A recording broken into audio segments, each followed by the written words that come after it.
the numbers 1, 2, and 7. So that being said, 2011, 2012 should be pretty interesting years if the predictions are correct. Big news from Hong Kong, continuing UFO sightings in China. Switching things up, I don't know if all you guys have heard of WikiLeaks.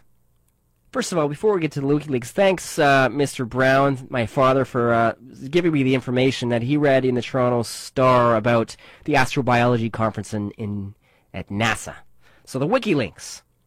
What the heck is WikiLeaks? Well, I'll tell you what WikiLeaks is. It basically is a site that has been devoted to spreading information about really dark and dirty and sinister things going on within the government, specifically of the United States, but not necessarily. There's Canadian stories in there. There's stories of UFOs that are apparently going to be linked. This story is full of controversy. Assange is the guy's name. And he's being, I don't know if he's been vindicated or not, but he was accused of rape right after a whole bunch of documents were released or were planning to be released pertaining to the banking system. So what that was is up for contention. I'm not really sure. I want to read you a little blurb here. There's all kinds. This whole thing is just incredible because his big statement, basically that he wants everyone to remember, is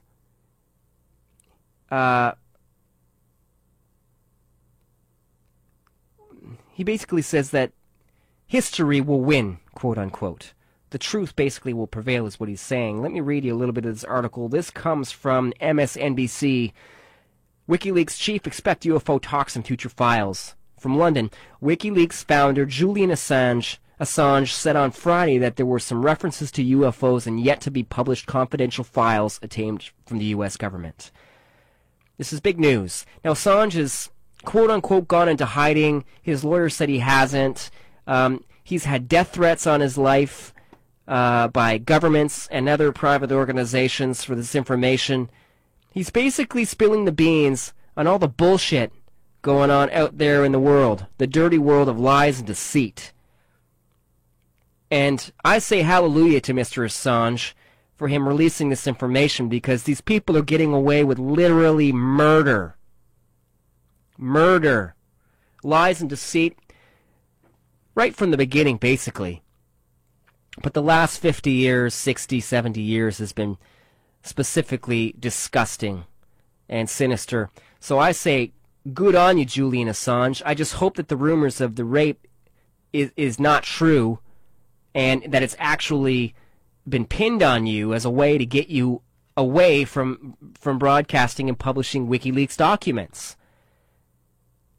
Now, systematically, each of the servers that have been holding information of these WikiLeaks documents have been shut down one by one by one.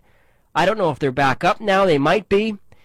But if you go there, it's not a normal setup. Normally, the subjects say subject or thread, but in this case, WikiLeaks, they're cables. They're called cables. And they range in a whole plethora of different categories. And you can click on there and read all kinds of dirt on so many people. In my opinion, I don't know why. The government is just making this, they're putting this into the limelight by possibly pinning this offense on him and systematically shutting down all the servers that hold this information. They're making him a martyr almost, essentially. They're putting his story in the limelight. If they just shut up, I bet you $10, the lethargic and lazy people of the world being brainwashed by consumerism and capitalism and their cushy lives would probably forget all about this in a day or two. That's the sad part, right? I'm a positive person. It doesn't sound like it when I talk like this, but I am positive. This is the reality, everybody. But we're at a point in history where we can make a conscious choice. Do we want to continue to be assholes, or do we want to continue to be on a search for truth? That is the question. This is the great battle, more likely than not, prophesied by any number of sources, historic or not. I want to play you a clip of this WikiLeaks story, and maybe one afterwards, because it's just so damn interesting. Here we go. Peter Alexander in Stockholm with the latest on this story. Hey, Peter, good morning.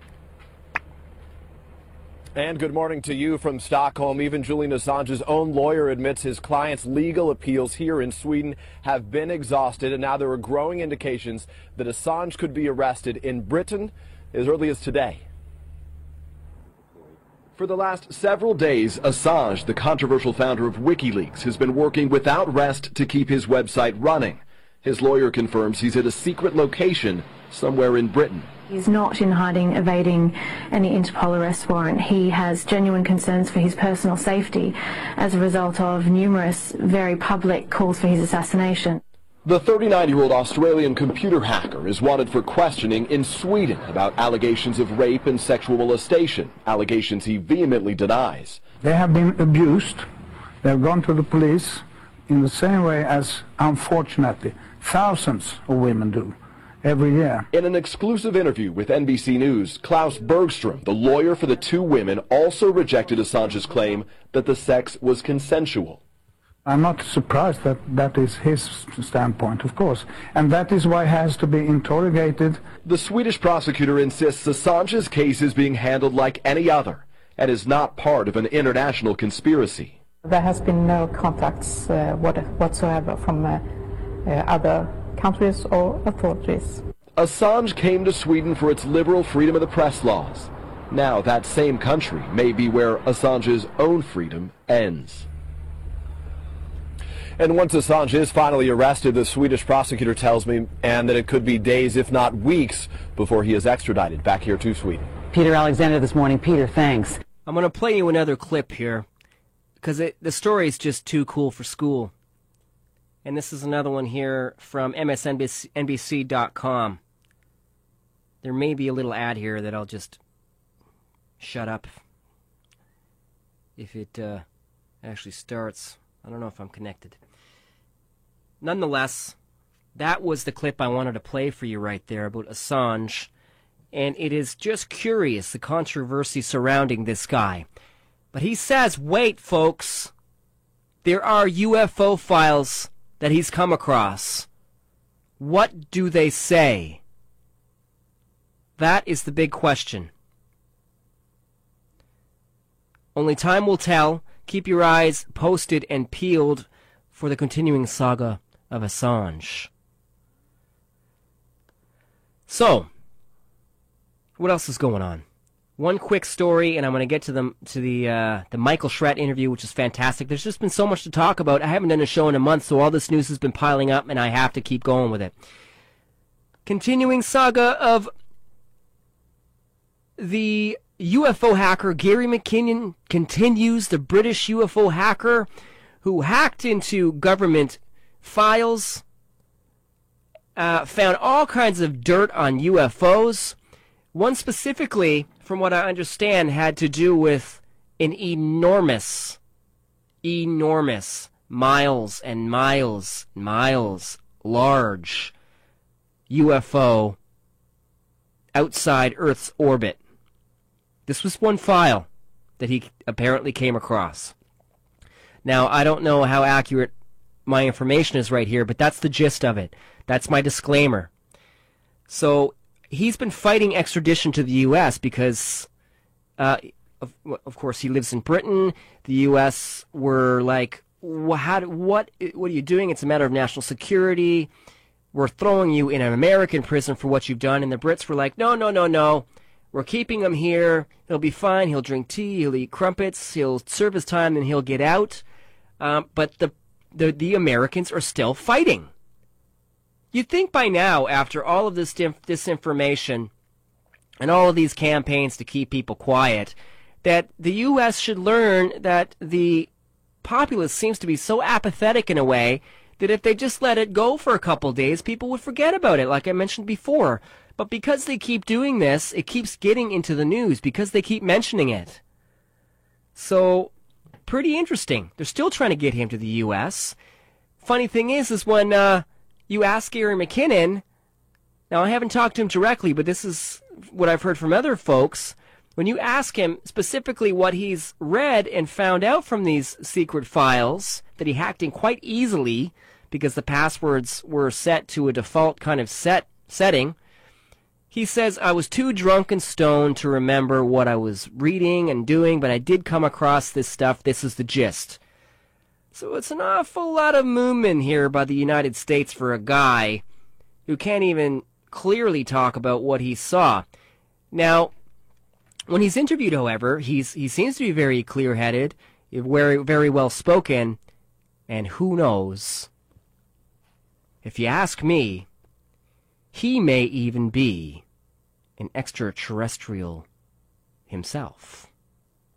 This is Ani DeFranco with The Atom on Unified Field Radio, Atlantic Canada's only paranormal radio broadcast. Thanks for joining us and tuning in on this fine Saturday evening. New time, 10 to 12 a.m. Saturday nights, prime time, baby.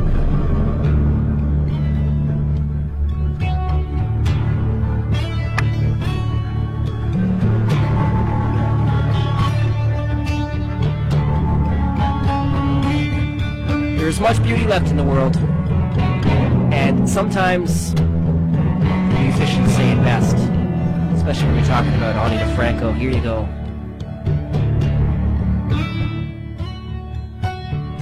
The glory of the atom begs a reverent word.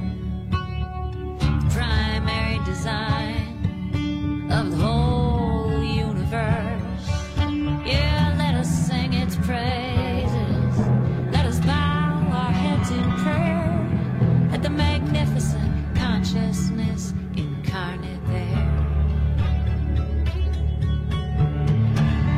The smallest unit of matter, with its orbiting electrons, echoing off the solar system like a hawk in the hills at dawn. The smallest unit of matter, uniting bird and rock and tree and you and me.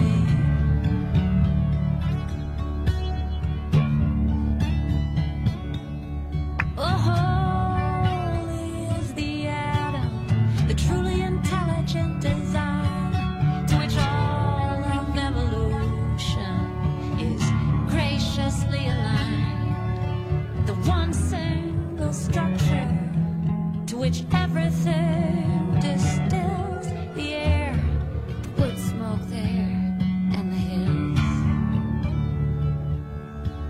Oh, leave me here surrounded by everything that's real, far outside the boundaries of digitized ordeal. Yeah, leave me here awake, leave me here to heal.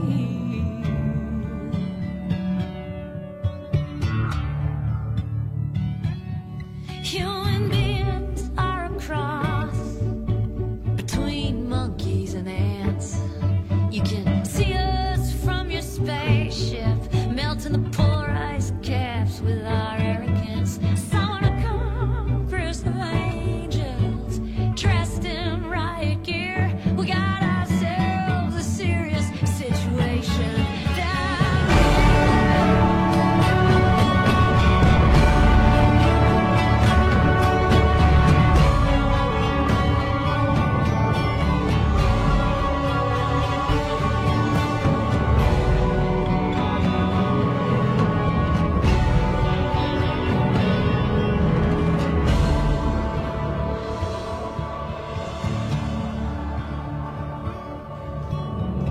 I have this great uncle who worked on the atomic bomb. He got a Nobel Prize in physics and a place in this song. And I bet there were no windows and no women in the room when they applied themselves to the pure science of yeah, messing with the atom is the highest form of blasphemy.